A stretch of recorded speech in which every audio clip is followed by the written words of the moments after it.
Harry, Salom, xush kelibsiz Cavenders do'koniga. Sizga biroz aylantirib ko'rsataman. o'tgan safargi videolarimizda Amerika Qo'shma Shtatlari Texas shtatidagi mahallani landshaft sohasida faoliyat yuritadigan ishchilar bahonasida ko'rdik. Undan keyingi videomizda o'sha va shunga o'xshagan mahallada joylashgan uylarni umumiy holatini, shaklini, narxlarini ko'rdik. O'sha uylarning narxlari haqidagi videomizda. Undan keyingi savollar bo'ldi. Yer sotib olib, u yerda uy qurish mumkinmi? Shu mavzuda alohida video qildik. Amerika Qo'shma Shtatlari Texasdagi yer narxlari haqida. Va endi tasavvur qiling, sizda uy bor, o'sha yerga ko'chib bordingiz. Har qanaqa joyga ko'chib borgandan keyin o'sha joy madaniyatiga moslashga to'g'ri keladi. Har bir joy o'zining madaniyati bor. Amerika Qo'shma Shtatlarida ham juda ham kuchli madaniyat bor. Bu kovboy madaniyati. Kovboy madaniyati nafaqat Texasda, balki Amerikaning juda ham ko'plab shtatlarida mavjud. Bugungi videoda o'sha Amerika Qo'shma Shtatlarining 15-18 ta atrofidagi shtatlarda joylashgan 133 dan ortiq filiali mavjud bo'lgan, faqatgina shu kovboy madaniyati, kovboy kiyimlarini sotadigan do'konga tashrif buyuramiz. Bu do'konga borish oson bo'lmadi. Ular bilan bir necha marta xat yozishdim. Telefonda gaplashdik va nihoyat ularning shtab-kvartirasi bilan gaplashgandan keyin ular ruxsat berishdi. Do'kon 1963-yilda tashkil topgan, o'sha Texas shtatida tashkil topgan oilaviy biznes. Hozirgi kunda o'sha Tayler degan shaharchada shtab-kvartirasi joylashgan. Asosan o'sha kovboy madaniyatini aks ettirgan kiyim-kechaklar va jihozlarni sotishadi. Bu yerda kovboy etiklarini topish mumkin, western kiyimlarini topish mumkin, shlyapalar juda ham mashhur va bir necha xil brendlari bor. Hozirgi kunda demak Oklahoma, Luiziana, Arkansas, Alabama, Colorado, Tennessee, Yangi Meksiko, New Mexico kabi shtatlarda bor. Texasdan tashqari yana juda ham ko'plab tomonlarda bor. Bugungi videomizda demak o'sha joydagi narx-navolarni ko'ramiz. Eng qizig'i etiklarning narxi sizlarni hayron qoldiradi deb o'ylayman. Kovboy etiklarning narxi juda ham qimmat deyish mumkin va shu bilan birgalikda o'ziga xos shaklda va uslubda ishlab chiqarilgan.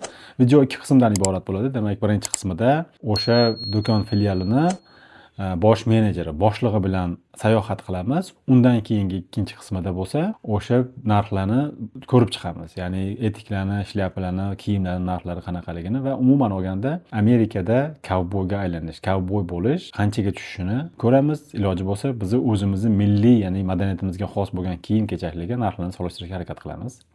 Videoni boshladik. Mana bu yerda bizning ayollar bo'limiz joylashgan. Bu yerda turli kiyimlar, ayollar uchun ustki kiyimlar va jinsi kiyimlar mavjud. Mana bu tomonda esa erkaklar bo'limi bor. Erkaklar uchun jinsi shimlar va ko'ylaklar bor. Bundan tashqari juda ko'p shlyapalar, ish kiyimlari, kovboy etiklari va bolalar uchun kiyimlar va etiklarning yaxshi tanlovi mavjud. Erkaklar uchun asosan shimlar va ko'ylaklar, ayollarnikiga o'xshash mahsulotlar bor. Faqat ayollar bo'limida qo'shimcha ravishda ko'ylaklar, yubkalar va shunga o'xshash narsalar bor. Erkaklar bo'limida esa ular yo'q. Bizning mijozlarimiz eshikdan kirib kelgan har qanday odam, albatta biz ko'proq g'arb uslubga moslashganmiz, lekin bu yer Texas universiteti joylashgan shahar bo'lgani uchun juda ko'p talabalar ham kelishadi. Eshiklarimiz hamma uchun ochiq va biz barcha mijozlarimizga oila kabi munosabatda bo'lamiz. Ha, men qishloq xo'jaligi oilasida ulg'ayganman. Men Amerika kelajak fermerlari uyushmasida ishlaganman. U yerda qoramol sigirlar, buqalar va buzoqlar, shuningdek cho'chqalar bilan ishlash va ularni ko'rgazmalarga chiqarish bilan shug'ullanganmiz. Endi otam ham 4 farzandini u yerda tarbiyalamoqda va ular ham chorva hayvonlarini ko'rgazmada ko'rsatishadi. Demak, bu bizning erkaklar etiklari bo'limi. Bizda shahardagi eng katta etiklar tanlovi bor. Shubhasiz, biz Anderson Ben, Luke Casey, Tony Lama, Justin Boots kabi brendlarni hamda o'zimizning Cavenders brendini ham sotamiz. Cavenders etiklari Meksikaning Leon shahrida ishlab chiqariladi. Sifat juda yaxshi va narxi ham shuga arzirlik. Bizda Cavenders etiklari erkaklar, ayollar va bolalar uchun ham bor. Shuningdek, bizda Raftersi degan erkaklar ko'ylaklari bo'limi bor. Bu bizning ichki brendimiz, ayollar uchun esa Rockensi kiyimlari mavjud.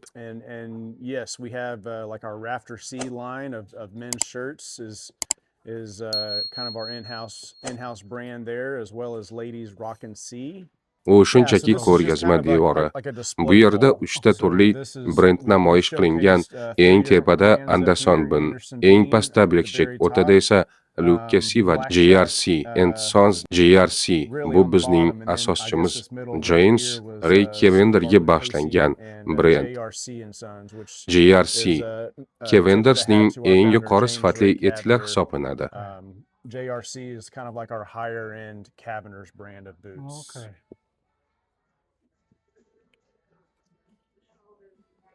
Ha, janob, siz narxlarni taxminan $100 boshlanib $1000 bo'lgan oraliqda ko'rasiz. Narx farqining eng katta sababi material sifati va ishlab chiqarish mahorati. Mana bu aniq model bu Lucchese brendi. U timsoh terisidan tayyorlangan. Lucchese esa eng yuqori darajadagi etik ishlab chiqaruvchilardan biri hisoblanadi. Ular Texas shtatining El Paso shahrida ishlab chiqariladi. Shuning uchun ham narxlar farqi katta. Pastroq narxdagi etiklar esa taxminan $100-130 atrofida bo'ladi. Past qismi ham teri, pastida rezina ham bor va yana teri qatlamlari ham mavjud. Ha, bu ham teri. Siz to'g'ri aytingiz, bu yerda rezina poshna qismi bor. Lekin asosiy qismi qatlanmagan teri. Qatlanmagan teri degani bu oddiy yumshoq taglik emas, balki bir nechta teri qatlamlaridan yig'ilgan taglik. Agar yog'och ustida yurgandek va oddiy terida yurgandek farqni tasavvur qilsangiz, bu biroz yumshoqroq va qulayroq his beradi. Birinchi navbatda esa men bu yerda hamma etiklarni o'lcham bo'yicha joylashtirganman. Erkaklar bo'limida hammasi tartib bilan, ayollar bo'limi biroz boshqacha bo'lishi mumkin. Lekin bu yerda boshlanishi hammasi 40 o'lchamdan. Biz hamma narsani narx toifasiga qarab tartibga solishga harakat qilamiz. Noodatiy terilarning ko'chiligi aynan mana shu qatorda joylashgan. Rentlar ichida ham imkon qadar yengilroq terilarni bir joyga yig'ishga harakat qilaman. Masalan, avval timsoh terilari, keyin esa tuyaqush terisi. Mana bu qiziq ko'rinishdagi teri aslida baliqdan olingan. Bu baliq arg'oni deb ataladi. U Amazon daryosidan keladi, lekin undan tayyorlangan teri kaboy etiklar uchun juda qulay va mustahkam material hisoblanadi. Shuningdek, bizda piton va hatto fil terisidan tayyorlangan mahsulotlar ham bor.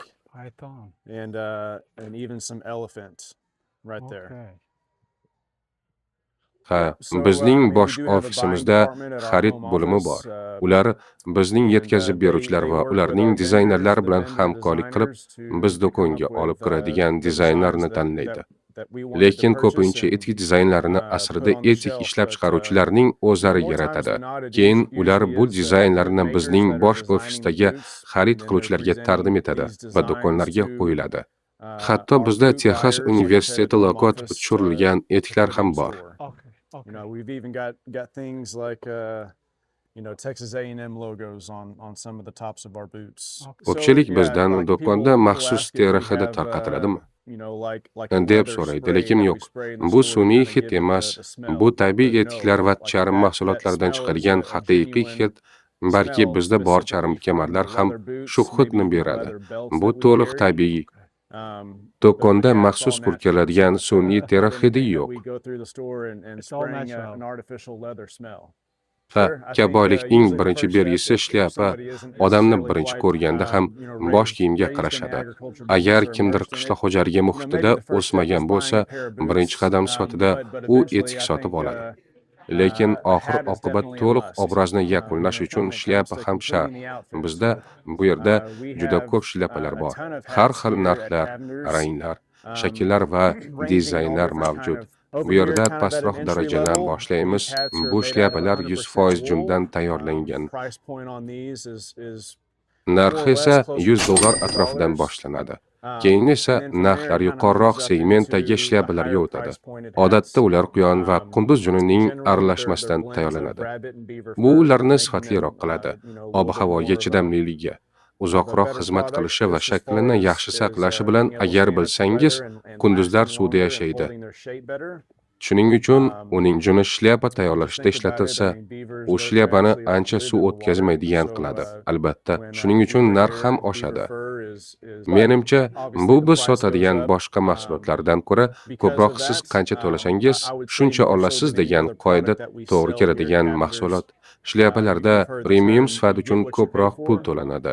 Narxlar taxminan $100 boshlanadi. Menimcha, bizda 100x darajadagi shlyapalar bor va ularning narxi taxminan $1000 atrofida. 100x shlyapalar 100% sof qunduz junidan tayyorlanadi. X darajasi sifat ko'rsatkichini bildiradi. 100x dan past bo'lganlar odatda quyon va qunduz junining aralashmasidan bo'ladi. 100x esa faqat sof qunduz juni hisoblanadi. Shlyapalarning turlari juda ko'p, cheksiz deyish mumkin. Ko'rib turganingizdek, bizda ko'p shlyapalar ochiq tepa va tekschet holatda keladi. Bu ularni mijoz xohishiga qarab shakllantirish uchun. Bu tayyor mahsulot emas, bizga shu holatda keladi va keyin mijoz xohishiga qarab shakllantiramiz. Rang, uslub va shakl jihatidan imkoniyatlar juda ko'p. Bizda maxsus shlyapa shakllantiruvchi usta bor.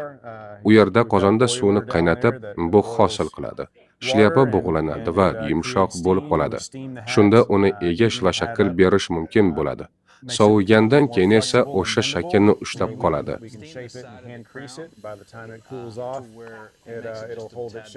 Ha, yuqorida siz turli ranglar, shakllar va uslublarni ko'rishingiz mumkin. To'g'risini aytsam, aynan bu do'koni qachon qurilganini aniq eslay olmayman, lekin taxminan 2002-yillar atrofida ochilgan bo'lishi mumkin. Kev Wenders esa 1965-yildan beri faoliyat yuritadi. Ya'ni 61 yildan oshdi. Men o'zim ham kompaniyada taxminan 20 yildan beri ishlayman.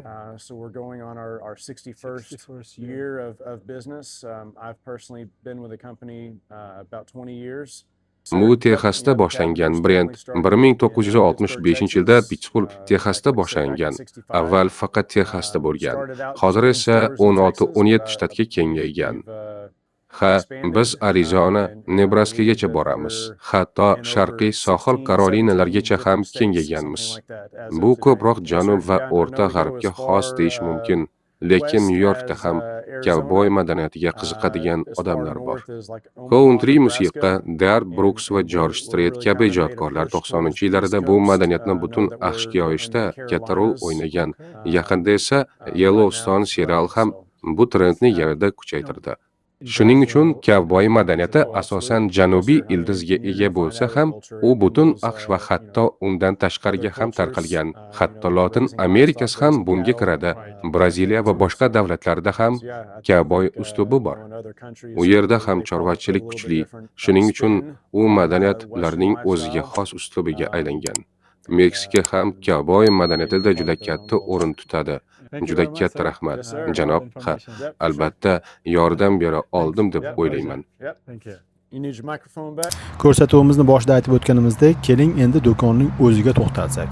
Ichkariga kirishingiz bilan birinchi sezadigan narsangiz terining hidi. Haqiqiy charm etiklar, kamarlar va boshqa mahsulotlarning o'ziga xos hidi butun do'kon bo'ylab sezilib turadi. Yana bir narsa e'tiborimni tortdi. Bu yerdagi sokinlik. Odatda katta do'konlarda shovqin-suron bo'ladi, lekin bu yerda hammasi ancha xotirjam. Yosh tomoshabinlarimizni bilmadim, lekin katta yoshdagi tomoshabinlarimiz katta ehtimol bilan, ayniqsa qishloq joylarda katta bo'lgan tomoshabinlarimiz albatta teri, charm hidini juda ham yaxshi bilsa kerak.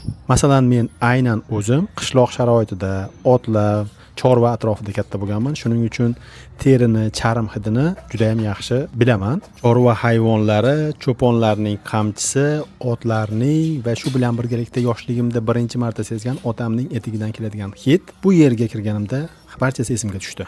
Demak, Wenders Texasdagi eng mashhur western uslubidagi do'konlardan biri hisoblanadi. Bu yerga odamlar nafaqat xarid qilish uchun, balki Texas madaniyatining bir qismini his qilish uchun ham kelishadi. Tokchilarga qarasangiz, oddiy kiyimlardan tortib haqiqiy kovboy etiklari, shlyapalar, kamarlar topishingiz mumkin. Qiziq tomoni shundaki, bu kiyimlar faqat sayyohlar uchun emas. Texasda ko'plab odamlar bunday etik va shlyapalarni kundalik hayotda ham kiyishadi. Ayniqsa qishloq joylarda yoki chorvachilik bilan shug'ullanadigan hududlarda bu uslub hali ham juda mashhur. Do'kon ichida aylanib yurganingizda bir narsani his qilasiz. Bu shunchaki kiyim-kechak sotadigan joy emas. Bu Texasning o'ziga xos madaniyati va tarixini aks ettirgan joyga o'xshaydi. Endi esa keling, bu yerda narxlar qanday ekanligiga birgalikda nazar tashlaymiz. Do'kon rahbari bilan bo'lgan intervyu davomida sizda ma'lum bir darajada tasavvur paydo bo'ldi bu yerdagi narx-navolar haqida. Shunday bo'lsa ham, narx-navolar haqida qisqacha to'xtalib o'tamiz. Do'kondagi eng asosiy qism bu etiklar qismi. Etiklar, erkaklarning etiklari 4 ta yoki 5 ta atrofida qatorda va har bir qatorda 6 ta atrofida, demak, qavatlardan iborat.